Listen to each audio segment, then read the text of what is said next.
Bonjour et bienvenue dans ce Quantum numéro 23 avec Olivier Zrati. Bonjour Olivier. Toujours au poste. Toujours au poste et moi-même Fanny Bouton. Cette semaine, vous allez voir, c'est encore très chargé.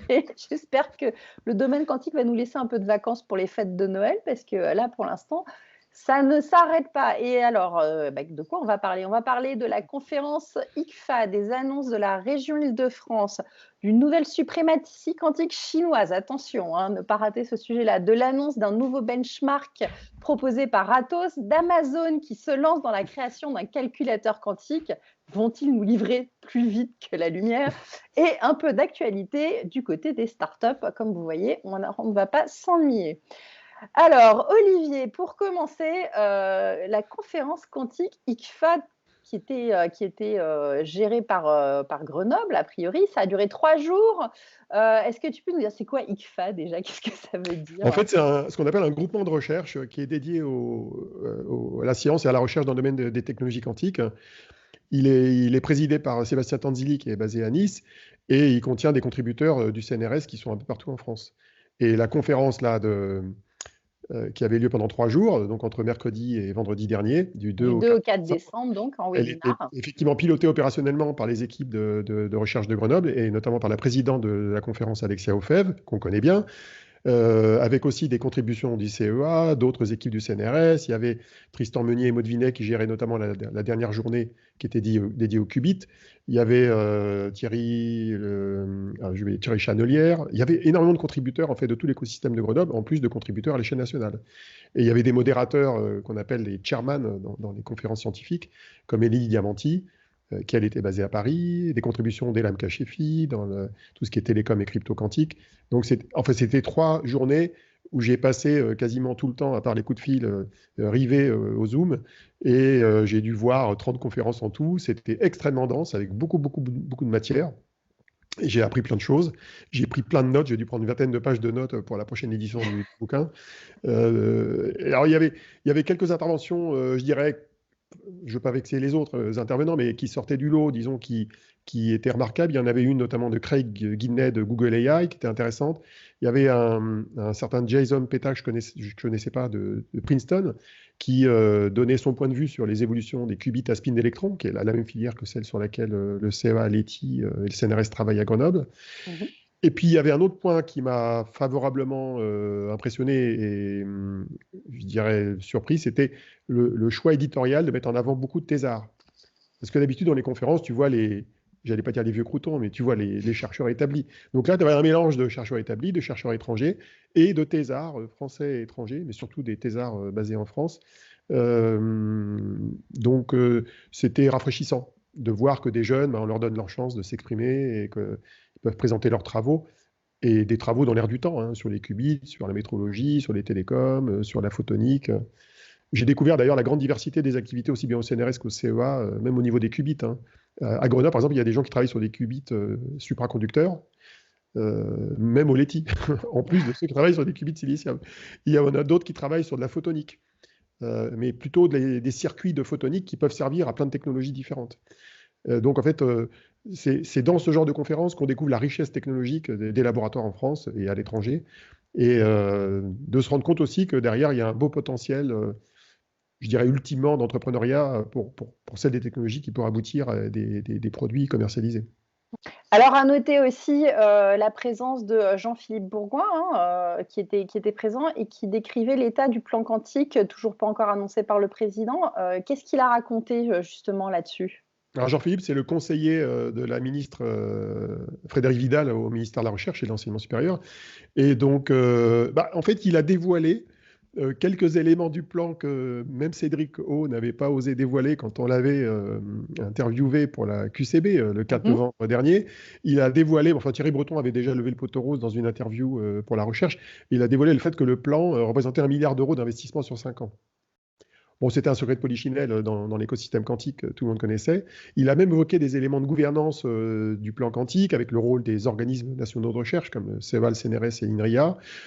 Bon, surtout, Jean-Philippe, il s'adressait aux chercheurs de la conférence, qui était l'audience principale de la conférence, et pour souligner le fait que le plan, il comporte un volet recherche important, ce qui est vrai, Donc, ça caressait bien dans le sens du poil le milieu de la recherche. Bon, après, le diable est dans les détails, évidemment. Il faudra voir quel argent va être mis où exactement et sous quelle forme et avec quel processus. Mais bon, c'était un message positif qui était envoyé à la communauté de la recherche. Il y avait d'autres intervenants. Alors, parmi ceux que j'ai cités tout à l'heure, je voulais citer aussi, il y avait Élie Gouzien du CEA, mais basé à Saclay, qui est dans l'équipe de Daniel Estève et Pascal Berthet. Et lui, il expliquait comment on pouvait finalement réduire le nombre de qubits supraconducteurs pour résoudre des problèmes complexes comme l'algorithme de Shor, mais grâce à la mémoire quantique. Donc en fait, avec la mémoire quantique, qui est une sorte de mémoire passagère, hein, parce qu'on ne peut pas dupliquer l'état des qubits, c'est une mémoire qui est une sorte de buffer qui permet de limiter la quantité de qubits dont on a besoin pour le calcul. Donc c'est une astuce qui n'est pas inintéressante.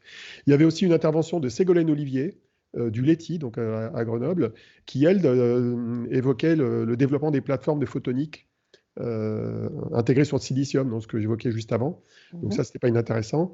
Il y avait énormément d'intervenants, évidemment, du CNRS aussi, dans tout un tas de sujets, alors plutôt en physique fondamentale, mais qui étaient tout aussi passionnants. Et puis, une autre intervention que j'attendais, c'est encore quelqu'un du CEA, mais que j'attendais avec impatience, c'était celle de Jacques-Charles Lafoucrière, de la DAM. Donc la DAM, c'est la Direction des Affaires Militaires du CEA, qui gère notamment un des plus gros centres de calcul de France à Bruyères-le-Châtel, en région parisienne, et qui a fait une présentation que j'avais jamais vue, enfin, j'avais jamais vu une présentation faite comme ça, sur les contraintes, en fait, du déploiement des ordinateurs quantiques dans les data centers. Donc le fait, par exemple, qu'il faut tenir compte du fait que ça vibre, qu'il y a de la poussière, et donc ça crée des contraintes opérationnelles quand tu plantes un ordinateur quantique dedans, qui a peut-être plus de contraintes opérationnelles qu'un serveur NVIDIA ou un serveur Intel classique, quoi. Donc c'était pas inintéressant. Alors, il n'était pas alarmiste, hein, il montrait qu'il y avait quelques contraintes à prendre en compte. Et voilà, quoi. Mais c'était un point de vue intéressant sur la dimension déploiement, en fait, des calculateurs. Il va y avoir pas mal de problématiques encore à résoudre. Alors, on vous mettra toutes les slides et vidéos, en tout cas un lien où ça va sûrement être publié dans peu de temps. Ça ne l'était pas encore, mais on vous met le lien, bien évidemment, avec la vidéo et le podcast. Autre sujet d'actualité, finaliste sur 10 candidats de personnalité informatique de l'année, on a Maud Vinet qui a été sélectionnée par le magazine Le Monde Informatique. Et si vous souhaitez voter pour elle, c'est pareil, on vous met le petit lien là en dessous. N'hésitez pas à aller voter pour elle. Nous, on a voté pour elle, même si on a un biais d'autres quantique. candidats. On a un biais quantique, mais on a un biais quantique dans le choix, évidemment. Oui. Voilà, ça fait plaisir de voir que le monde du quantique est reconnu dans le monde de l'informatique et qu'il y a, voilà.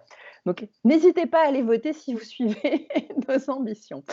On va continuer avec l'annonce du pack quantique de la région Île-de-France. Donc, qu'est-ce que c'est que ça? C'est un nouveau programme de subvention, Olivier? Bah oui.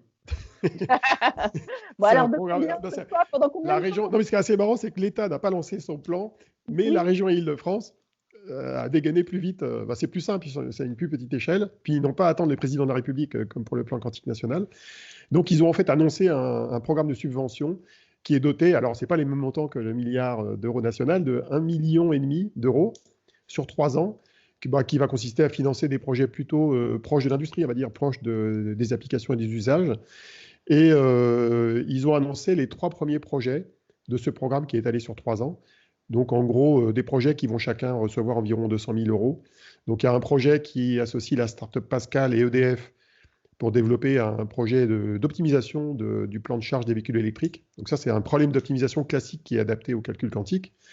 Un deuxième projet qui est, lui, associe encore la startup Pascal, mais avec une autre organisation qui est Qubit Pharmaceutical. Donc, on devine l'usage, c'est la découverte de médicaments dans des architectures hybrides qui associent calcul classique et calcul quantique. Et puis un troisième projet qui associe la branche française d'une startup américaine qui est bien connue, qui s'appelle QCware, qui est une startup de logiciels, avec Total, pour travailler sur des problèmes de logistique. Donc voilà, c'est une manière d'accélérer le développement des compétences dans le domaine des technologies quantiques et de leurs applications concrètes. Bon, écoute, c'est une bonne chose, au moins que ça démarre d'un côté. On attend le milliard, vite. Passons à l'actualité suivante. Alors attention, c'est The Actualité. On va essayer de faire un titre et un maximum de clics. Grâce à ça, peuvent-ils nous écraser dans le monde du quantique? En tout cas, on a une très belle phrase là-dessus, c'est le Gaussian boson sampling chinois. C'est beau ça comme mot. Peut-il laver plus blanc que blanc? C'est un peu ça. Peut-il être plus efficace que tout? Donc c'est quoi? Non, une annonce chinoise importante, et qui a été énormément relayée bien évidemment, la semaine dernière, et qui est présentée comme une nouvelle expérience de suprématie quantique après celle de Google, d'octobre 2019. C'est la réalisation d'un échantillonnage gaussien de bosons avec 50 photons après 20. Donc 20, c'était ce que En fait, je me suis trompé dans la préparation. Oui, c'est environ 50, mais enfin, c'est 40 à 76. Ça dépend de l'expérience. c'est à la louche Et, chinoise, en et fait. en fait, l'expérience précédente chinoise, alors, il y en avait une qui avait été faite effectivement avec 20 photons, mais c'était pas un échantillonnage gaussien de bosons. Le précédent échantillonnage gaussien de bosons, il était limité à 5 photons. Bon, Ouais. traduction, c'est plus compliqué de faire du gaussien que pas du gaussien. Et voilà, bon, c'était une expérience qui était un peu plus lourde à faire, mais l'intérêt de cette expérience d'échantillonnage gaussien de bosons, j'expliquerai ce que c'est après, Gaussien, ouais. c'est que c'est quand même assez tordu, c'est qu'elle est à la fois plus compliquée à réaliser, mais elle procure une accélération quantique qui est censée être meilleure que l'échantillonnage classique de bosons, quoi. Maintenant, la question, c'est à quoi ça sert? Voilà, exactement. Eh ben, je t'écoute, Olivier, à quoi ça sert? Alors, c'est là où ça commence à se compliquer parce que tout le monde a dit oui, alors en fait, cet ordinateur-là, il va tourner, je ne sais plus combien de milliards de fois plus rapidement que le Google Sycamore là, de Google l'année dernière. Il permet de calculer, je ne sais plus combien, 300 millions ou 500 millions de fois plus vite que les plus gros supercalculaires du monde. La question, c'est il calcule quoi, ce machin? En fait, il fait un calcul sur, en gros, la manière dont des photons se mélangent dans un interféromètre. Donc, en gros, tu as un laser qui utilise plein de systèmes optiques pour dupliquer les rayons du laser. Ça génère en gros 50 photons, une moitié de phase horizontale, une moitié de phase verticale. Ça l'envoie tout ça dans un interféromètre qui mélange les photons. Bon, tu vois, ça les mélange, quoi. Je ne vais pas te détailler plus que ça. Ça les mélange. Et puis en sortie, ça génère 100 photons qui sont le résultat du mélange, et ça mesure avec des détecteurs de photons s'il y a un photon qui arrive dans 100 détecteurs. C'est une vraie usine à gaz, ou plutôt une usine à photons. C'est une espèce de truc énorme C'est une avec vraie des machine à miroirs. laver, ouais. Ah, la machine fait 3 mètres carrés, c'est ce qu'on appelle une table optique. Tu as plein de miroirs dans tous les sens, tu as plein de polariseurs, de cristaux, de lasers, etc. Donc ça envoie la lumière dans cette espèce de gros machin. Elle arrive dans 100 détecteurs, et les 100 détecteurs de photons, bah, ils arrivent à voir ce que fait l'interféromètre. Il se trouve que la physique qui décrit le comportement des photons qui traversent cette usine à photons, elle est modélisable numériquement. Ça répond à des équations connues de la photonique, et ces équations, on peut les faire tourner sur un ordinateur classique. Et pour faire tourner ces équations dans un ordinateur classique, eh bien, quand tu as entre 40 et 70 photons qui arrivent dans les détecteurs, eh bien, le calcul nécessaire pour réaliser la simulation numérique de ce truc-là, c'est incroyablement compliqué. Et c'est pour ça que ça dure des milliards de fois ou des millions de fois le temps de calcul qu'on a sur un supercalculateur classique. Alors, je me suis intéressé aux modèles mathématiques qui sont derrière. Les modèles mathématiques qui sont derrière, c'est trop marrant au niveau des petits noms. Alors, en fait, pour faire du calcul dans un ordinateur classique de ce qui se passe dans les photons, il faut calculer des torontoniens. Alors, pourquoi des torontoniens? Parce que les torontoniens, c'est un modèle mathématique de calcul de matrice qui a été inventé par des chercheurs de Toronto. Jusque-là, ça va bien. Alors, quand tu lis la documentation sur les torontoniens, ça te dit que les torontoniens, c'est des variants des hafniens. On te dit, c'est génial, on est dans Lord of the Rings. Et en fait, les hafniens, c'est des variantes des permanents. Alors, jusqu'à présent, on a largué tout le monde, sauf les spécialistes de l'algèbre linéaire. Alors, les permanents, en fait, c'est des calculs matriciels très compliqués. C'est des calculs qui combinent plein de variables qui sont dans les matrices. Le temps de calcul est monstrueusement compliqué. C'est plus compliqué qu'un temps exponentiel par rapport à la taille de la matrice. Et donc, c'est super dur de calculer ça.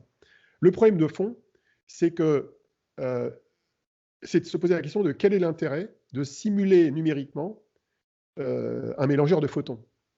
Parce que ce mélangeur de photons, il n'est pas programmable. Tu ne peux pas lui dire, tiens, je vais rentrer un problème dedans et il va donner une solution. C'est juste un machin physique qui mélange des photons de manière plus ou moins aléatoire, et tu obtiens un résultat naturellement quand tu mélanges les photons avec tes lasers et tes dispositifs optiques. Et si tu veux le simuler, ça coûte les yeux de la tête. Mais comme le disait un chercheur dans la conférence de la semaine dernière, c'est comme le problème de la simulation du verre d'eau, si tu veux. Si tu veux simuler un verre d'eau qui contient des milliards et des milliards de molécules d'eau, qui elles-mêmes contiennent chacune 2 atomes d'hydrogène et un d'oxygène, eh bien c'est très compliqué numériquement à faire ça. Parce que tu as un mouvement aléatoire des molécules d'eau dans l'eau, tu peux avoir des impuretés dans l'eau, et la simulation numérique d'un verre d'eau, c'est un problème très très compliqué. Donc on peut considérer de ce point de vue-là que le verre d'eau fait un calcul qui est plus puissant qu'un ordinateur qui le supporterait la simulation. Tu vois le truc? Mais le problème, c'est que le verre d'eau, il ne calcule rien. Tu vois, il ne te sert pas à obtenir un résultat particulier, à part voir les ondelettes dessus, mais bon, il ne sert à rien. Bah, c'est un peu le même problème avec les photons, c'est que la simulation de ce mélangeur de photons, pour l'instant, elle ne sert à rien. Alors, il y a quand même une lueur d'espoir, parce que jusqu'à présent, j'ai un peu démoli l'expérience. Alors, l'expérience est extraordinaire d'un point de vue de la photonique. La qualité des photons générés par les lasers et la préparation des photons, c'est une prouesse. Le fait d'aligner autant d'appareillages à la queue leu et l'interféromètre, tout ça, c'est des prouesses. Le fait d'être capable d'aligner 100 détecteurs de photons et de mesurer le résultat, tout ça, c'est une prouesse technique, c'est sûr. Et financière, parce que je crois que c'est pas assez coûteux. Hein, oui, ça coûte assez cher, mais c'est pas inaccessible à des pays modernes, quoi. Certes, les Chinois ont beaucoup d'argent, mais je suis pas sûr que le coût de l'expérience soit inaccessible aux Américains ou aux Européens. La question, elle n'est pas là. La question, c'est est-ce qu'il est possible d'utiliser cette expérience pour faire un calcul utile? Alors, le papier chinois, bon, ça fait 70 pages à se cogner quand même, hein, pour comprendre comment ça marche. Il cite au début le fait que depuis 3 ans, il y a des chercheurs, d'ailleurs notamment de Toronto, les mêmes que nos cocos là, des Torontoniens, des chercheurs qui ont décrit des algorithmes d'optimisation et de simulation chimique qui pourraient s'appuyer sur ces fameux échantillonnages gaussiens de bosons. Ce qui veut dire que ça pourrait être potentiellement utile. La question qu'on peut se poser, c'est est-ce que quand on passe d'une expérience de simulation physique juste de mélangeur de photons à la même expérience mais appliquée à un cas d'usage pratique, est-ce qu'on obtient le même gain en puissance de calcul? Alors pour s'en donner une idée, on peut s'inspirer de ce que Google a fait il y a un an. Quand il y a un an, Google faisait de la suprématie quantique, eux aussi, ils exposaient les compteurs. Ils allaient beaucoup plus vite. Je crois que c'était de l'ordre de 1000 à 10 000 fois plus vite qu'un ordinateur classique. C'était des ordres de grandeur intéressants. Et pourtant, en avril dernier, Google a publié 2 papiers permettant d'utiliser le processeur Sycamore avec ses 53 qubits pour faire des choses concrètes. Un pour de l'optimisation opérationnelle et l'autre pour de la simulation chimique. Seulement, petit détail, c'est que le nombre de qubits utilisés dans ces 2 expériences-là ne dépassait pas 23 sur les 53 du processeur. Résultat, il n'y avait pas de supériorité par rapport au calcul classique, parce qu'avec 23 qubits, tu n'es pas supérieur à même pas un laptop, à peine à un laptop. Donc en gros, quand on passe d'une expérience de physique simulée à l'usage du même outil pour faire une application concrète, on perd pour l'instant l'avantage quantique. Donc ça reste un point d'interrogation. C'est-à-dire que j'espère que les Chinois vont être capables de montrer qu'avec cet instrument, ils sont capables de mener des expériences d'applications concrètes et pratiques qui apportent, à défaut d'une suprématie, au moins un avantage quantique, c'est-à-dire une capacité à aller plus vite qu'un supercalculateur, sans forcément exposer les compteurs avec 5 ou 10 ordres de grandeur en termes de différence de vitesse de calcul. Alors, il y a un autre élément perturbant dans l'expérience, c'est que l'expérience qui génère les fameux 100 photons, quand on lit les papiers, ils disent que oui, en règle générale, on arrive à mesurer de l'ordre de 42 ou 43 photons, mais de temps en temps, on en mesure 76. Et donc, c'est dans le cas où on est à 76 photons mesurés qui arrive de temps en temps que là, on obtient une vraie suprématie. Alors, quand on est à 43, on est limite supérieure au calcul classique. Donc, voilà, the devil is in the details, comme dirait l'autre. Hein. Quand on regarde les détails de cette expérience, alors évidemment, la presse va expliquer que les Chinois vont exploser les Américains et les Européens, que c'est la fin des haricots, que les ordinateurs quantiques vont raser gratis. Bah oui et non. C'est une étape, comme il y a un an, c'est une étape importante, c'est un progrès technologique, mais il y a encore du boulot, quoi. Il y a encore beaucoup de boulot, en fait, on s'en rend compte. Ouais. Et d'ailleurs, il y a une partie du boulot que je voudrais souligner qui concerne les chercheurs français, c'est que l'échantillonnage de bosons, c'est une espèce d'expérience théorique qui est connue depuis une dizaine d'années, qui intéresse beaucoup les gens qui font de la photonique, mais ce n'est pas le seul moyen de faire du calcul quantique. En tout cas, ce n'est pas la seule mécanique pertinente. Il y a des gens qui travaillent dans des startups, notamment chez Psyquantum ou Orca Computing en Angleterre, chez Candela en France, chez Quix aux Pays-Bas, il y a des chercheurs en Italie, il y a tout un tas de gens qui bossent sur l'usage des photons, des qubits photons, pour faire du calcul, mais là, du vrai calcul. Pas de l'échantillonnage statistique qui ne sert pas à grand-chose. Donc, il y a des gens qui travaillent vraiment sur l'usage des photons comme qubits, et ça, c'est une filière très sérieuse, même si elle est très différente, a des caractéristiques très différentes des autres types de qubits, elle est sérieuse. Bon, en tout cas, ça laisse présager des bonnes choses, mais ça montre que, comme on le disait, il y a encore du boulot. On va passer à une autre annonce, et celle-là, elle est plus intéressante. On a vu que pour calculer et comprendre la qualité des qubits, tout ça, il fallait benchmarker. Et donc, que c'était pas toujours clair et tout. Et là, cette semaine, Atos a proposé son propre benchmark avec une différence, une façon différente de faire. Donc, c'était le 4 décembre dernier dans un webinaire avec Élie Girard, le CEO d'Atos, et Cyril Alouche, qui dirige la R&D quantique. Et aussi Serge Haroche, Alain Aspect, Arthur Eckert, David Di Vincenzo et Daniel Estève. Que des cadors. Au monde, hein, que des cadors. Voilà, donc ça s'appelle le benchmark Q-Score. Qu'est-ce que ça permet, Olivier, exactement? Déjà, il faut évoquer les benchmarks existants. Hein. L'un des benchmarks les plus connus, c'est celui d'IBM qui s'appelle le Quantum Volume. Qui d'ailleurs a deux versions différentes, une de 2017, une de 2019, qui permet en gros d'évaluer sur un ordinateur quantique le nombre de qubits qui peut être mis en parallèle, mais surtout la profondeur de calcul, c'est-à-dire que combien de portes quantiques on peut exécuter à la queue leu sans qu'on atteigne un taux d'erreur qui soit invalidant pour la qualité du calcul. Et ce volume quantique, il est assez simpliste dans sa forme, puisqu'il est présenté sous forme d'une puissance de 2, et le chiffre auquel 2 est mis à la puissance, c'est le nombre de qubits en question. Donc, c'est un nombre de qubits qui correspond à un nombre de portes quantiques qu'on peut exécuter dessus avec un taux d'erreur raisonnable. Donc, ça fait 2 puissance n, sachant qu'aujourd'hui, le n le plus élevé qu'on a obtenu chez IBM, c'est 6, je crois. Donc, pour 64 ou 128, entre 5, 6 et 7. Donc, c'est 64 ou 128 en volume quantique. Le meilleur benchmark non publié aurait été obtenu par IonQ, qui est de 4 millions, donc c'est beaucoup plus. Parce que c'est 2 puissance 22. Ils ont réussi à mettre 22 qubits sur 22 séries de portes quantiques à la queue leu avec des qubits à ions piégés, les fameux qubits dont on a parlé dans un numéro précédent qui était présenté comme l'ordinateur quantique le plus puissant du monde, lui aussi, parce qu'il y en a un tous les mois, un ordinateur le plus puissant du monde, donc c'est comme ça, il faut s'y habituer. Alors le benchmark d'IBM, il est intéressant, mais il ne te dit pas à quoi ça sert. Il ne te dit pas à quoi vont servir tes qubits que tu as alignés comme ça. Et donc l'approche d'Atos, ça a été de prendre le problème à l'envers. Elle a été de se dire, est-ce qu'on ne peut pas prendre un problème concret, normalisable, classique, et finalement définir la taille de ce problème qu'on va pouvoir résoudre avec un ordinateur donné. Donc tu inverses la question. Tu vois, au lieu de te dire quelle est la puissance de la machine, tu dis quel problème elle peut résoudre. Et donc ils ont pris un problème qu'on appelle le max cut. Bon, c'est un truc bizarre, mais le max cut, en fait, c'est un problème d'équation de complexité. C'est comment tu gères un problème de complexité. Typiquement, le problème du voyageur du commerce. Quelle étape il faut traverser pour minimiser le temps de parcours, pour livrer, par exemple, des paquets Amazon ou faire le trajet d'un commercial itinérant qui doit passer par un certain nombre de villes. Sachant qu'on sait qu'au-delà d'une quinzaine d'étapes, c'est très compliqué à le calculer. Donc, ils se sont dit, on va prendre le nombre de variables de ce problème, et ce nombre de variables qui peut être traité par l'ordinateur quantique, ça va être l'indicateur Q-score. Donc, ce qu'ils font, c'est qu'ils prennent un problème, ils le font calculer par l'ordinateur, ils regardent s'ils obtiennent une solution, puis au moment donné, l'ordinateur est plus capable de calculer la solution, ils disent on s'arrête et on prend le dernier chiffre valable. Donc, on prend le dernier nombre de paramètres qui a pu être calculé. C'est ça la méthode. Alors, avantage, c'est que c'est une méthode qui est indépendante du matériel. Elle est indépendante de l'architecture. Elle ne pose pas de problème de simulation et d'émulation, parce que le modèle d'IBM, il nécessite de faire un calcul comparatif avec un émulateur sur un ordinateur classique. Et comme on est limité à une cinquantaine de qubits, au-delà de 50 qubits, tu ne peux plus viser le quantum volume, puisque tu ne peux pas l'émuler.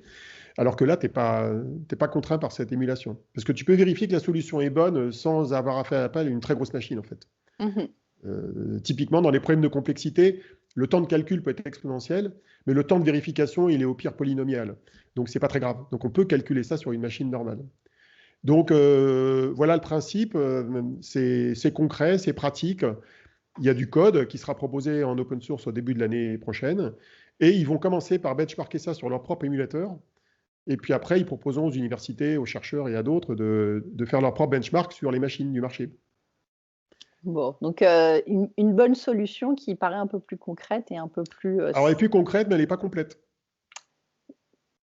Tu sais Pourquoi pourquoi? donc? Elle n'est pas complète parce que le problème MaxCut, il est bien, il est pratique, mais ce n'est pas le seul type de problème qu'on peut résoudre avec un calculateur quantique. Il y en a d'autres, hein, il y en a au moins 2 autres que j'aime bien mettre en avant. Il y en a un qui est la simulation chimique. Et là, en gros, si on voulait faire l'équivalent du MaxCut, on prendrait le nombre d'atomes dans une molécule qu'on est capable de simuler. Il se trouve qu'il y a un laboratoire aux États-Unis, le Oak Ridge du département de l'énergie, qui a essayé de faire ça, mais il s'est limité à un type de molécule uniquement. Il n'a pas trouvé une manière de définir un benchmark générique sur un nombre arbitraire d'atomes dans une molécule. Et puis le troisième type de benchmark qui serait intéressant d'avoir, c'est la factorisation de nombres entiers. Parce que ça nous permettrait de savoir à quelle vitesse on va se rapprocher de l'algorithme de Shor pour casser des clés RSA. Donc ça pourrait être pratique de faire ça. Mais comme on en est très loin, de casser les clés RSA de plusieurs centaines de bits, c'est très très très loin dans l'horizon, c'est trop tôt de le proposer, ce benchmark. Aujourd'hui, en nombre de bits, on en aurait quelques-uns uniquement. Alors que ce qu'on attend, c'est 2048 bits. Donc on n'est pas prêt d'avoir ces 2048 bits, il faudra attendre au moins 15 ans. Donc voilà, disons qu'on peut considérer que le choix d'Atos a été pragmatique. Ils ont choisi un benchmark opérationnel, utilisable partout. Ils disent qu'aujourd'hui, ils sont à peu près une quinzaine de variables, avec les meilleurs ordinateurs quantiques du moment, et ils espèrent qu'on dépassera 20 d'ici quelques temps. Bon. Et on aura de la suprématie à partir de 50. Ah. Donc il y a encore du boulot. Et en fait, c'est marrant parce que le nombre magique de 50, il apparaît tout le temps. Parce que historiquement, on a toujours dit que 50, c'était à peu près le nombre permettant de faire la suprématie quantique pour le nombre de qubits. Et là, ça devient le nombre de variables d'un problème d'optimisation, qui est aussi calibré autour de 50 pour qu'on obtienne une suprématie. Mais ce n'est pas un nombre de 50 qui est directement corrélé au nombre de qubits, mais en tout cas, c'est un ordre de grandeur qui est voisin, quoi. Donc voilà. Donc, alors maintenant, ce qu'il reste à faire, tu imagines bien, c'est marketer ce truc-là. Parce que ce n'est pas le tout de proposer un benchmark, il faut arriver à le faire adopter par l'industrie. Et là, on en vient à un talon d'Achille des entreprises françaises, c'est de faire du marketing. Donc il va falloir qu'Atos se bouge beaucoup pour aller faire du lobbying pour que la quinzaine de fabricants d'ordinateurs quantiques au monde l'adoptent, pour que les laboratoires l'adoptent. Il va falloir peut-être qu'ils s'appuient sur une entité externe pour consolider les résultats des benchmarks réalisés par plusieurs entités, pour qu'on ait un tableau comparatif, comme le fameux TPC. Le TPC, c'est un tableau qui liste les 500 supercalculateurs les plus puissants du monde. Donc, il faudrait avoir l'équivalent finalement avec leur benchmark. Bon, écoute, on va attendre, on va voir. Mais en tout cas, ça part en tout cas sur un beau projet. On va passer à la suite, puisque le temps file et qu'il y a encore 3 sujets à couvrir. Amazon qui se lance dans la création d'un ordinateur quantique. Alors ça va faire jaser bien évidemment, parce que Amazon, ils sont sur tous les fronts et ils n'arrêtent pas de s'en prendre plein la tête, mais alors parfois à juste raison. Ils s'en prennent pas la tête plutôt sur l'activité commerce en ligne, en ce moment en tout cas. Sur le commerce en ligne, sur les écoutes via les enceintes connectées et autres. Mais alors, si en plus ils analysent tout ce qu'on dit grâce à leurs avec un ordinateur quantique, on est mal. Non. Revenons à des choses sérieuses.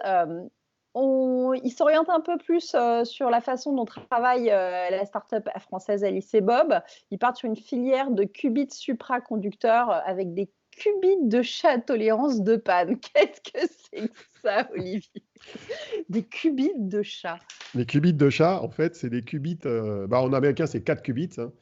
C'est des qubits supraconducteurs qui sont liés à une cavité dans laquelle on gère des photons qui servent, je vais passer les détails, mais qui servent à améliorer la fiabilité des qubits.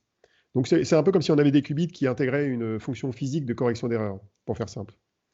Donc, c'est une technique sur laquelle historiquement travaillait Michel Devorey dans l'université de Yale. Devorey est un ancien Français, enfin un Français qui travaillait avant avec Daniel Estève, entre autres, et il est aux États-Unis depuis très longtemps.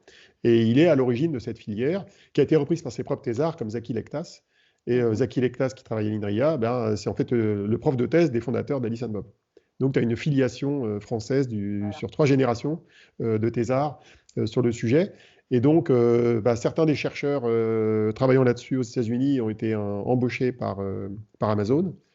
Et en fait, ils sont sortis du guet dans une conférence qui avait lieu il y a quelques jours, je crois que c'était fin novembre ou mi-novembre, et les spécialistes du domaine ont repéré cette conférence, et ça a généré ensuite une fuite qui est parue chez Bloomberg, je crois, parce qu'il y a aussi un gars qui est arrivé chez Amazon qui a trahi son domaine d'activité dans son profil LinkedIn, et ça a généré une fuite dans les médias. Non, c'est trop marrant la manière dont ça arrive dans les médias. Et, euh, et c'est comme ça qu'on sait. Donc, mais en fait, indépendamment de la fuite liée au gars qui avait changé son profil LinkedIn, on savait qu'Amazon commençait à investir sérieusement. Ils avaient déjà créé une équipe à Caltech, hein, une université en Californie. Ils avaient déjà embauché pas mal de profs et de chercheurs, mais à l'époque, c'était plutôt pour travailler sur Braket, qui est en gros leur environnement de développement logiciel pour le cloud. Et là, on découvre qu'ils ont une autre équipe qui travaille aussi sur le hardware. Bon, ceci étant, est-ce que on entend parler des processeurs d'IA d'Amazon? Non, il y a un truc qui s'appelle Graviton qui existe. Non, mais ils se sont fait leur propre processeur hein, pour concurrencer NVIDIA pour leurs propres besoins.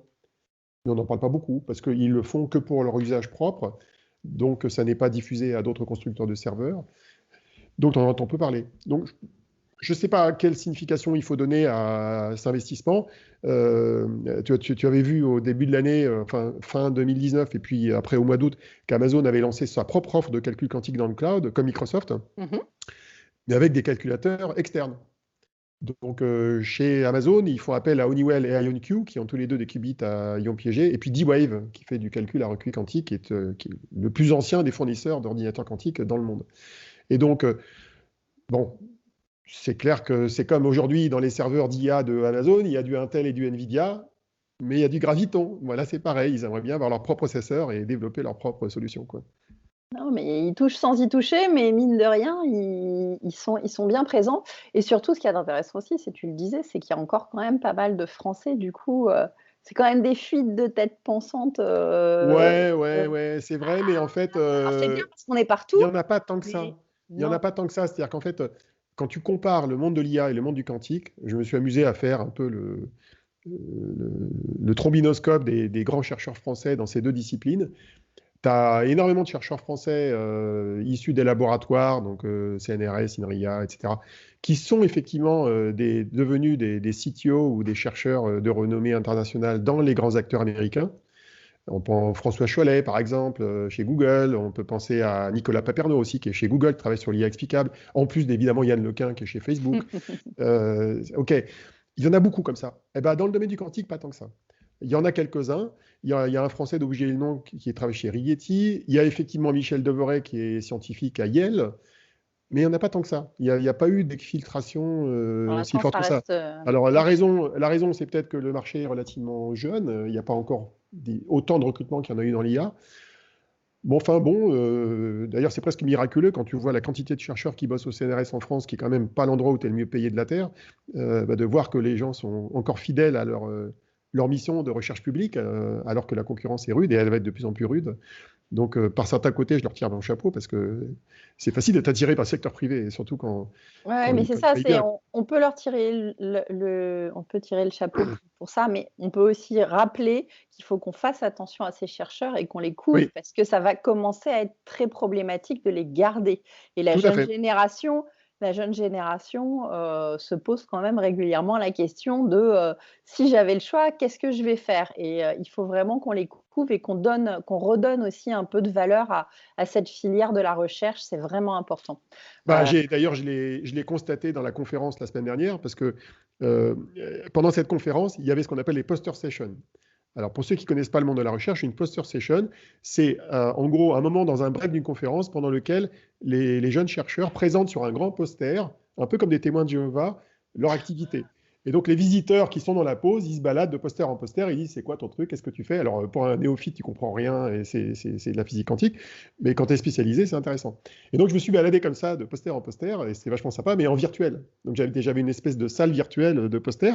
Et là, Ouais. je tombe sur une jeune chercheuse, dont je vais taire le nom pour pas dévoiler le poteau rose, et je tombe sur une jeune chercheuse qui fait un truc vachement bien et tout. Mais je sais que cette chercheuse, elle travaille aussi à côté dans une start-up. En fait, elle fait une thèse CIFRE dans une start-up. Et je lui dis, qu'est-ce que tu vas faire après ta thèse? Elle dit, bah, je vais bosser dans la start-up. Donc, déjà, elle est en France. C'est-à-dire que la start-up française devient concurrente du laboratoire de recherche qui est à côté de la start-up. Donc après, ça va être les startups étrangères, et après, ça va être les GAFA, ou disons les grands Américains. Donc oui, il y aura une concurrence importante, et il faut s'assurer que, je dirais, et nos labos et nos entrepreneurs ont les moyens de payer correctement leurs chercheurs. Leurs chercheurs, ouais. C'est vraiment, vraiment important et ça fait vraiment partie des sujets qui me tiennent à cœur. Et d'ailleurs, en parlant d'exportation de nos technologies, Candela qui vend sa source de photons à des scientifiques russes. Attention, ça aussi, ça aurait de quoi faire un gros titre dans les médias. Le centre quantique de Moscou, qui est dans l'université de Moscou et qui travaille actuellement sur un calculateur quantique à base de photons. Eux aussi. Oui, voilà, bah forcément, maintenant, partout, on se rend compte que c'est vraiment devenu un sujet important dans tous les pays du monde qui peuvent se le permettre. Ça a quel impact, ce genre de vente? C'est quoi l'intérêt? T'as oublié de dire qui l'avait vendu? Si, Candela, non, je Ah n'ai oui, pas si, dit. non. C'est Je suis pas Candela, sûr. Je suis pas sûr. je dis Oui, oui, oui. Candela vend sa C'est source de Candela, oui, photos. oui. Donc, Alors effectivement, c'est Candela, qui est une startup qu'on connaît bien, puisqu'on française, connaît les voilà. fondateurs, on connaît Valérian Guiez, Nicolo Somachi, puis évidemment Pascal Sonlar, qui est la source d'inspiration du procédé technologique qui est utilisé dans la source de photons de ces sociétés. Il faut savoir que Candela, c'est vraiment un bijou, parce que c'est une société qui fabrique probablement une des meilleures sources de photons uniques utilisables dans des expériences quantiques de plein de natures différentes, aussi bien pour du télécom que pour du calcul ou faire de la physique, hein, ou même faire de l'échantillonnage des bosons. C'est une des meilleures sources. Il y en a d'autres, il y a des concurrents, certes, mais c'est vraiment une société qui fait un travail de très grande qualité, qui est adossée sur un laboratoire du CNRS qui est le C2N, et c'est une société qui fait du chiffre d'affaires. Bon, je ne vais pas le dévoiler parce que je le connais, mais ils développent déjà leurs machines dans le monde. Ils ont plus de clients d'ailleurs à l'étranger qu'en France. Et là, ils viennent de vendre ça à des Russes, c'est plutôt pas mal, quoi. Donc ça montre la compétitivité de la société. Et elle a dans ses cartons d'autres projets dont on parlera plus tard, qui sont extrêmement intéressants. Et d'ailleurs, ils en sont à leur deuxième génération de sources de photons, mais je crois qu'on en a déjà parlé dans un numéro précédent, qui s'appelle Prometheus. Prometheus, qui utilise un laser qui est directement branché avec une fibre sur le quantum dots qui sert à générer le photon. Et c'est vachement mieux. Bon. Et allez, dernier sujet de cette semaine, la levée de fonds de 38 millions de dollars de Zapata, qui est l'éditeur de logiciels US. Donc, en tout, ils ont levé 64 millions de dollars. C'est bien, c'est pas bien, ça va leur permettre quoi? Bah, c'est plutôt bien, parce qu'en fait, c'est une boîte de logiciels. Ils ont créé une plateforme qui s'appelle Orchestra, qui sert en gros à piloter les workflows de calcul hybride, donc qui permet de mélanger les calculs classiques avec du calcul quantique. Ils travaillent dans plein de domaines, ils travaillent dans le quantum machine learning, dans la simulation chimique. Alors ils ont un gars à leur tête, mais j'oublie toujours son nom parce que c'est super dur de prononcer. Je vais ouvrir un document pour retrouver, c'est Aspuru Juzik, je crois. C'est un mec d'origine turque, mais qui bosse aux États-Unis. Pourquoi je voulais citer ce gars-là? C'est que ce gars-là, qui est plus ou moins leur CTO et cofondateur, il a une caractéristique, c'est qu'il est l'auteur d'un des papiers auxquels font référence les Chinois sur l'usage de l'échantillonnage du boson pour faire des calculs de simulation moléculaire. Donc, en gros, il y en a sous la cheville derrière. Je vais chercher le nom, c'est Aspuru Jurzik, un truc comme ça. Non, mais c'est super dur. Vous savez qu'Olivier ne prépare pas toujours bien, il a oublié. Non, mais je ne prépare pas toujours très bien et j'ai vraiment honte de ne pas retrouver le nom du gars. Je vais le retrouver, il est quelque part dans mes papiers. Et il est, voilà, j'ai retrouvé, je retrouve pas. On l'écrira, mais ouais, ça y est, j'ai retrouvé. Ah ben, j'étais pas loin. Hein. Non, c'était bon. Hein. C'est bon. Alan Aspuru Juzik, c'est bien ça. J'étais pas très loin. Et le papier est daté de 2014. C'est un chercheur américain, mais qui est cofondateur de cette start-up, à ma connaissance, et qui d'ailleurs était intervenu à la QCB en juin 2019. Pas lui, mais enfin, en tout cas, la société était intervenue dans la conférence organisée par BPI France. Alors, il faut savoir que la boîte, elle vient de lever 38 millions, mais elle avait levé 64 en tout. Donc, ça fait 64 avec les 38.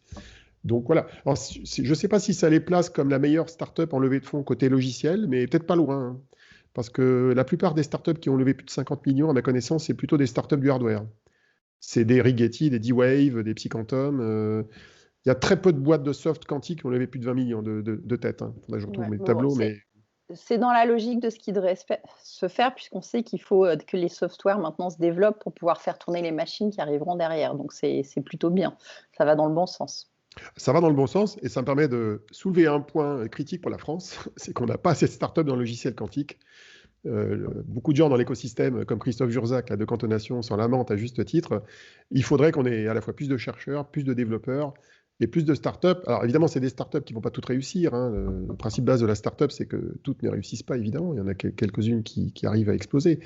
Mais exploser positivement, on s'entend. Mais à devenir des unicorns. Tu peux réussir sans devenir une unicorne dans le monde des startups. Il ne faut pas croire que l'univers des startups se résume aux unicornes ou aux GAFA. Heureusement, c'est comme les PME, les TPE. Il faut des PME et des TPE dans un écosystème. Donc, il en faut aussi dans le monde du logiciel. Et franchement, on n'en a pas assez. En France, on a 2 qui sortent du lot, comme Canfi, qui fait de la finance, Qubit Pharma, qu'on a cité tout à l'heure, qui fait de la simulation chimique. Bah, il se trouve que dans les 2 cas, ils sont amenés à faire de la simulation chimique et de la finance sur des ordinateurs classiques. Alors, ils sont quantum inspired, comme on dit. Ils font du calcul hybride, ils expérimentent le calcul quantique. Mais il faut se préparer. Il faut se préparer et ce serait bien qu'il y ait plus de jeunes qui réfléchissent à ça. Bon, écoute, merci Olivier pour cette émission un petit peu plus longue que d'habitude, mais finalement tu as réussi à ne pas faire 1 heure, ouf. Elle devrait être écoutable dans sa totalité en 2 fois. On vous remercie tous de nous avoir écoutés une fois de plus, et puis on se retrouve peut-être après les fêtes de Noël maintenant, Olivier. Ça dépend de l'actualité. Ça dépend de l'actualité. Bon, alors peut-être dans 15 jours. Non, il est très probable que ce soit début janvier. Mais on ne sait jamais. On sait jamais. Des fois qu'il y a une supériorité, une suprématie quantique qui viennent d'ailleurs encore. Je ne sais pas, des Japonais, des Russes, des Français. Ah, il y a des Français qui nous préparent quelque chose. Allez, Olivier, ça suffit. On se tait. On va profiter un petit peu. La prochaine fois, ça sera les Français. J'espère que ça sera les Français. Oui. Ça sera les Français. À très vite. Au revoir. Au revoir.